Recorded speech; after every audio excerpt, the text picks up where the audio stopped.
नमस्कार दोस्तों, हाजिर एक और नई वीडियो के साथ। आज की वीडियो में बात करेंगे कर्मकांडी ब्राह्मणों के बारे में।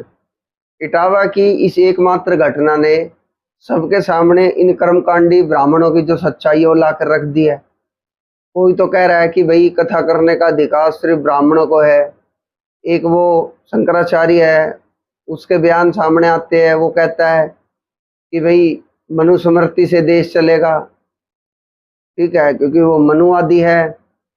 कोई कह रहा है कि भाई अभी तो फिलहाल संविधान से देश चल रहा है, लेकिन जब हिंदू राष्ट्र बनेगा तो मनुस्मृति से देश चलेगा। यादव समाज के लोग एक कह रहे हैं कि अब हम ब्राह्मणों से कर्मकांड नहीं कराएंगे। इस स्टेटमेंट पे हमने कहा कि वो लोग जाहिल लोग हैं। अभी भी बहुत सारे लोग कह रहे हैं। हाँ, तो जो नहीं कराने की बात कर रहा हूँ वो जाहिल हैं। अच्छा। वो जाहिल हैं, वो नफरती हैं, वो लेफ्ट वामपंथियों के इशारे पे चलने वाले लोग हों, वो इस्लामिस्ट हैं, वो ईसाइस्ट हैं। तो जो जाहिल है वो जाहिल ही रहेगा। मैं उसको इस्लाम की औलाद मानता हूँ। ये जो यादव सेना जैसे कुकुरमुत्ते टाइप के लोग जो उगड़ रहे हैं ना, मनुस्मृति से देश चलेगा कि संविधान से चलेगा सर? नहीं, मेरे अनुसार तो अभी जो संविधान चल रहा है उससे चलेगा। जब हिंदू राष्ट्र बनेगा तो मनुस्मृति से चलेगा। महिलाओं के लिए क्या लिखा हुआ है? महिलाएं जन्म से ही चरित्रहीन होती हैं।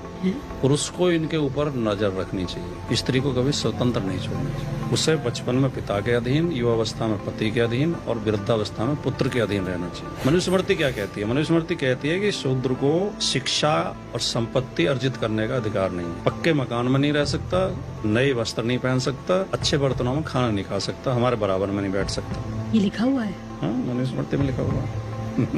मैंने जब पहली बार 1990 में पढ़ी तो मैं कई घंटे तो ये सोचता रहा कि यार उन लोगों का माइंडसेट क्या जो इसे भी धर्म ग्रंथ मानते हैं, इस सड़ी गली किताब को जिसमें इतनी घटिया बातें लिखी। अब आप इनकी मानसिकता इन्हीं बातों से आप समझ सकते हो दोस्तों कि ये कितने बड़े सनातन हितैषी है, कितने बड़े समाज के सुधारक है और कितने बड़े समाज के हितैषी है। एक तरफ तो ये अपने आप को सनातनी कहते हैं कि भाई हम सनातनी हैं, हम हिंदू राष्ट्र बनाएंगे। वहीं दूसरी तरफ दूसरी अन्य जाति के लोग अगर भागवत कथा कर लेते हैं या वेद शास्त्र गीता से कुछ बताने लगते हैं तो इनको आपत्ति होने लगती है, जबकि इनको खुद को अपने वेद शास्त्रों का ज्ञान नहीं, उसमें क्या जानकारी लिखी है कुछ ज्ञान नहीं। अब तो ये सरेआम अपने धंधे को खत्म होता हुआ देखकर, यानी अपनी दुकानों को बंद होता देखकर खुले तौर पर अब इस चीज को एक्सेप्ट करने लगे कि कथा करना ब्राह्मणों की जीविका का साधन है। तो ब्राह्मण सृष्टि का जब निर्माण हुआ, परमात्मा ने सभी की जीविका का साधन बनाया, उसमें कथा ब्राह्मण की जीविका का साधन है। इसलिए ब्राह्मण के अतिरिक्त और कथावाचक वो रिजर्वेशन है, ब्राह्मणों का रिजर्वेशन है कथावाचक। पूजा पाठ अनुष्ठान ये ब्राह्मण का रिजर्वेशन है। इसलिए ब्राह्मण के अतिरिक्त कथा करने का किसी को अधिकार ना है ना होगा। यानी अब इन लोगों ने ये बिल्कुल स्पष्ट कर दिया दोस्तों कि कथा करने से इनकी जीविका चलती है। संत रामपाल जी महाराज जी काफी समय से सभी को समझाते आए हैं।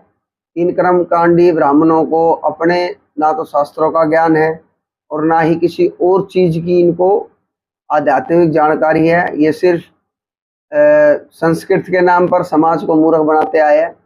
लेकिन अब इनकी ये दाल गलने वाली नहीं, क्योंकि समाज अब शिक्षित हो चुका है। रही अब इस इटावा की घटना से अगर अभी भी लोग सबक नहीं लेते हैं तो फिर तो उनका राम ही रखा है। अब हम आपको एक कथावाचक की वीडियो सुनाते हैं जो ये कहने का ये मतलब दावा कर रहा है कि भाई पंडित के अंदर चाहे कोई गुण ना हो, अगर वो गुण विहीन हो, अगर वो शास्त्रों का ज्ञान भी ना रखता हो तो भी वो पूजनीय है। लेकिन अगर कोई शूद्र वेद भी पढ़ता हो, उसकी जानकारी भी रखता हो, शास्त्रों की भी जानकारी रखता हो, तो वो फिर भी शूद्र रहेगा। चाहे ब्राह्मण में एक भी गुण नहीं है, एक भी वेद ना पढ़ा हो, शास्त्र ना पढ़ा हो, कोई ज्ञान नहीं हो, सकल गुण ही ना, यानी कोई गुण ना हो, सारे गुणों से विहीन हो, फिर भी ब्राह्मण पूजनीय हो। शूद्र चाहे कितना भी वेदों का ज्ञाता क्यों ना हो, शास्त्रों का ज्ञाता क्यों ना हो, शूद्र कभी पूजनीय नहीं हो सकता।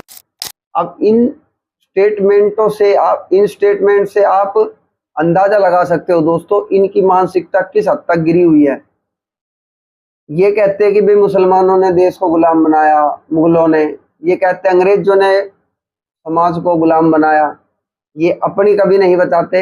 ऐसे ऐसे प्रमाण इंटरनेट पर मौजूद है आज भी कि एक समय ऐसा था जब दलित समाज से आने वाली महिलाओं को अपने सतन तक ढकने का इन लोगों को टैक्स देना पड़ता था। इन लोगों ने ऐसे ऐसे अत्याचार करे उन महिलाओं के ऊपर, और आज प्रत्यक्ष प्रमाण इतने सालों बाद भी इन लोगों की जो मानसिकता है ना ऊंच नीच की, वो सुधरी नहीं दोस्तों। अभी भी समय है इन जैसे पाखंडियों से, इन जैसे कर्मकांडियों से अपने आप को बचाओ, अपने जीवन को बचाओ, क्योंकि इन लोगों को आपके जीवन से कोई लेना देना नहीं। इन लोगों को अपनी जीविका का साधन चलाना है। आपने एक चीज नोट करी होगी, जब भी किसी के घर का कोई सगा संबंधी जब गुजर जाता है, चाहे वो किसी भी समाज से हो, आप हरिद्वार जाते हो उनकी अस्थियां बहाने के लिए, वहां कर्मकांड के नाम पर आपको लूटा जाता है। फिर इनका एक मोहल्ला बना हुआ है वहीं बड़गंगा, गंगा के किनारे कोई गांव है, उसमें इनका मोहल्ला बना हुआ है ब्राह्मणों का। इन्होंने सबके घर बांट रखे हैं कि भाई फलाने समाज से हो तो हमारे हो, अगर मान लो कोई ओबीसी से है तो वहां से है, एससी से है तो हमारे पास आओ। ये इन्होंने एक ब्यौरा बना रखा पूरा हमारे पूर्वजों तक का। और सबसे बड़ी बात आप कभी भी देखना, ये इतने मूर्ख है, इतने अज्ञानी है, ये हमेशा हमारे मरने का इंतजार करते हैं। कभी भी देखना ये कहेंगे कि यजमान बहुत दिन बाद आए, यानी कि ये भी इंतजार करते हैं कि कब आपके घर के मरे और कब हमारे पास आए, कब हम उनका नाम काटने के नाम पे उनसे मोटी दक्षिणा ले। तो कहीं ना कहीं ये हमारे जीने से लेके हमारे मरने तक का इन्होंने धंधा बना रखा है दोस्तों। आज बहुत से लोग इस चीज को समझ चुके हैं और इन लोगों से अपना पीछा छुड़वा चुके हैं।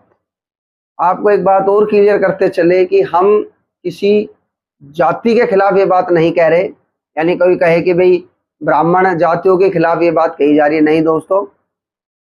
ब्राह्मण सबसे पहले आपको पहचानना होगा कि ब्राह्मण की पहचान क्या होती है। ब्राह्मण होता है जो ब्रह्म को पहचाने, पंडित सो जो पिंड की जाने, और शास्त्रों में ज्ञानी जनों को ब्राह्मण कहा गया है, ना कि किसी जाति विशेष को। तो ये अज्ञानी भ्रम फैलाते हैं ना कि भाई वर्ण से जातियां होती है, कर्म से और गुण से नहीं, जबकि गीता में प्रमाण मिलता है कि अर्जुन ये चारों वर्णों का समुदाय मैंने गुण और कर्म के आधार पे बनाया है, यानी जिसमें जैसे गुण है और जो जैसे कर्म करता है उसके आधार पे वो ब्राह्मण, क्षत्रिय, शूद्र माना जाएगा। यानी उदाहरण हम आपको दे देते हैं, क्योंकि ये चतुर चालाक यहाँ भी कमियां निकालने की कोशिश करेंगे। अब अगर कोई व्यक्ति ब्राह्मण कुल में जन्म लेता है, ठीक है, और उसके कर्म और गुण ब्राह्मणों वाले नहीं है, ब्राह्मण कौन, ये कर्म कांडी ब्राह्मण नहीं। कभी कोई सोचे वे कर्म कांड करने से ही ब्राह्मण हो जाते हैं, नहीं। ब्राह्मण वो है जिनको अपने वेदों का ज्ञान हो, अपने शास्त्रों का ज्ञान हो, जिनको पूर्ण परमात्मा का ज्ञान हो, जिसको ब्रह्म का ज्ञान हो, वो है ब्राह्मण। ये कर्म कांड करने वाले भी ब्राह्मण नहीं है, क्योंकि ये तो कह ही रहे हैं, आपने अभी ये वीडियो देखी, ये कह ही रहे हैं कि भाई कथा करना तो हमारे जीविका का साधन है। तो ये सिर्फ जीविका के लिए अपने आप को ज्ञानी सिद्ध करने में लगे हुए हैं। असल में इनको ना तो ब्रह्म का ज्ञान है, ना इनको अपने शास्त्रों का ज्ञान है।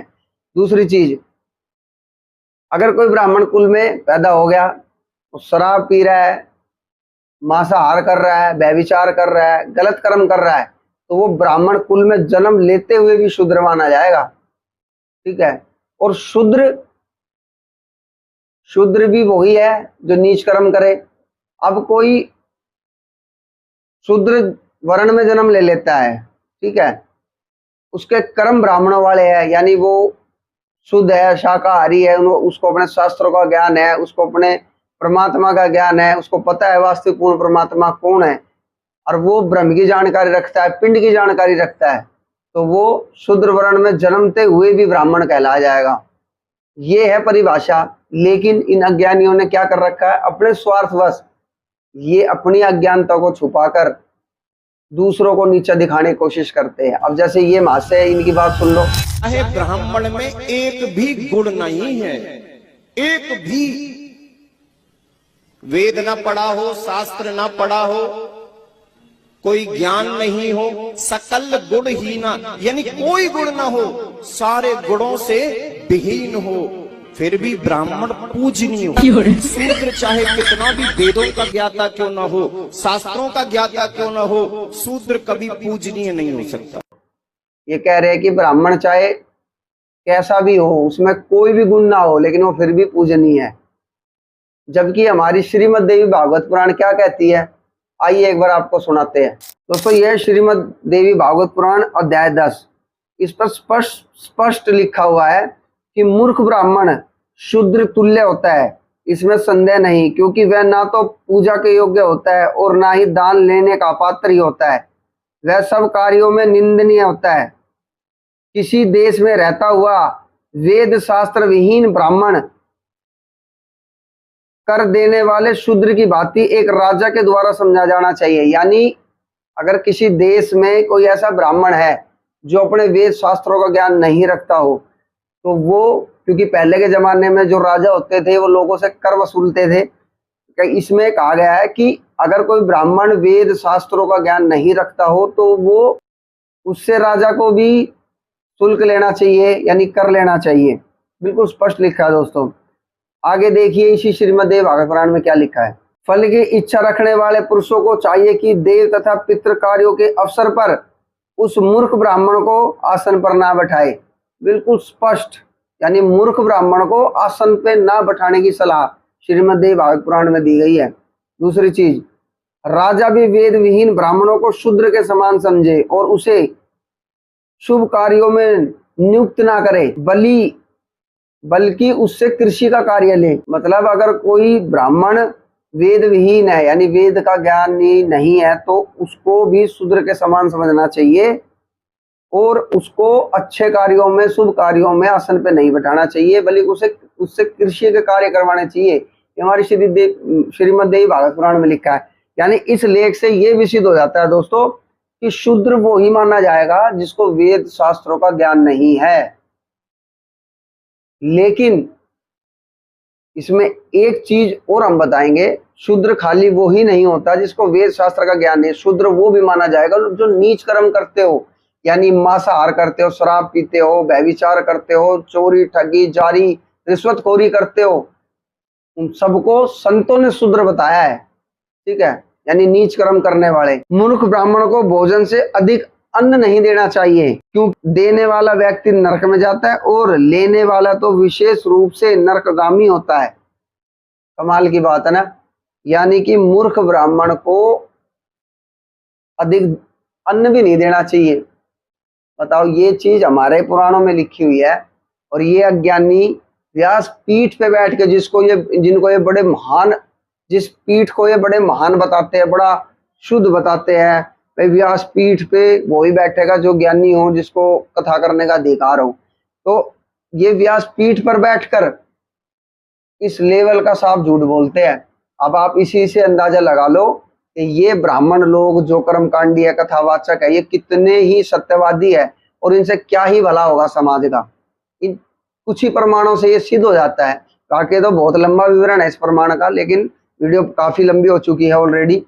हम आपको शॉर्ट में सारी चीजें समझाते हैं, तो समझना आपके ऊपर बात है। अब आपने ये प्रमाण देखे, इनसे आपको अंदाजा हो गया होगा दोस्तों कि जितने भी कर्मकांडी ब्राह्मण है जो चौड़े हो गए, घूम रहे हैं, कह रहे हैं भाई कथा करने का अधिकार हमें, तो आपको कथा करने का भी अधिकार नहीं है। क्योंकि भागवत पुराण में जब परीक्षित राजा को भागवत कथा सुनानी थी, पृथ्वी पे क्या उस टाइम ब्राह्मण नहीं थे? क्या उनका वो क्या शुद्ध करके तुम लोग ये दिग्विजय बनते हो, क्या वो शुद्ध नहीं था? है क्या कोई कथावाचक पूरे वर्ल्ड में नहीं था जिसको परीक्षित राजा को कथा सुना सके, जो परीक्षित राजा को कथा सुना सके? क्यों सुखदेव ऋषि को स्वर्ग से आना पड़ा?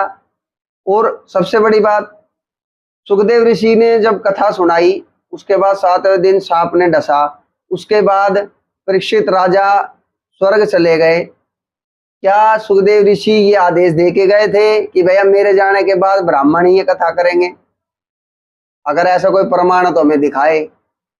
और तुम संस्कृत बोलते हो कचर पचर और कहते हो देखो उसमें ब्राह्मण का प्रमाण आया है।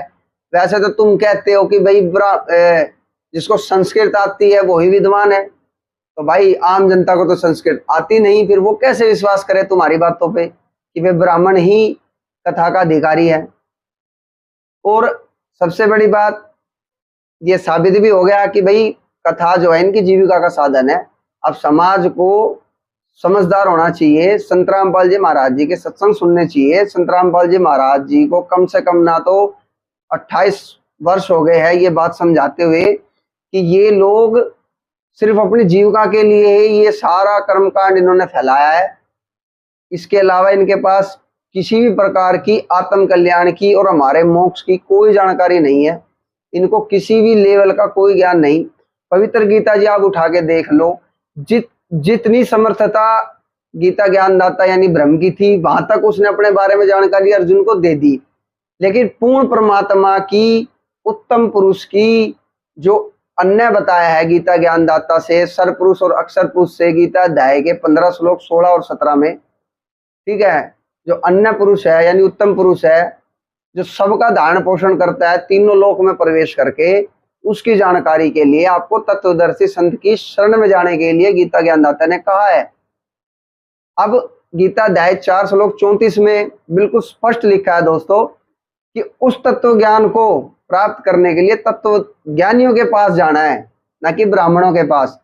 क्योंकि ब्राह्मण अगर ज्ञानी होते तो वहां ब्राह्मण की बात करता, लेकिन वहां ज्ञानियों की बात करी है। यानी कि कहीं ना कहीं गीता ज्ञानदाता को भी पता है कि ये ब्राह्मण कितने विद्वान है शास्त्रों के, और उस तत्वदर्शी संत की पहचान भी बताई है। गीता अध्याय 15 श्लोक 1 से 4 कि जो उल्टे लटके हुए संसार रूपी वृक्ष की जड़ से लेकर पत्तों तक उनके सभी भाग बता देगा, वो वास्तव में वेद के तात्पर्य को जानने वाला है, अर्थात वो तत्वदर्शी संत है। और आप सभी से हाथ जोड़ के निवेदन है, अभी भी आपके पास समय है, जल्दी से जल्दी संत रामपाल जी महाराज जी के सत्संग सुने, अपने शास्त्रों से अभी भी मिलान करे और समझे कि इनके पास, इन कर्मकांडी ब्राह्मणों के पास, हम किसी जाति विशेष के बारे में यहाँ बात नहीं कर रहे हैं। हम फिर से दोहराना चाहते हैं, हम किसी जाति विशेष के बारे में बात नहीं कर रहे। जो कर्मकांडी ब्राह्मण है, जो अपने आप को उच्च और अन्य समाज को, अन्य वर्ग के लोगों को नीच समझते हैं, छोटी जाति का समझते हैं, हम उन कर्मकांडी ब्राह्मणों की बात कर रहे हैं। इनके पास किसी प्रकार का कोई आध्यात्म ज्ञान नहीं है। ये लोग आपके जीवन के साथ खिलवाड़ कर रहे हैं अपनी रोजी रोटी को लेकर। शुरू में आपने वीडियो भी देख ली, पूरे समाज के सामने इन्होंने एक्सेप्ट कर लिया, लेकिन हम फिर भी कहेंगे कि इनको आध्यात्म का ज्ञान नहीं। इन जैसे कर्मकांडियों से अपना जीवन बचाए और संत रामपाल जी महाराज जी के सत्संग रात्रि 7:30 बजे से 8:30 बजे तक साधन चैनल पर अवश्य देखें दोस्तों। मिलते हैं नेक्स्ट वीडियो में, तब तक के लिए धन्यवाद।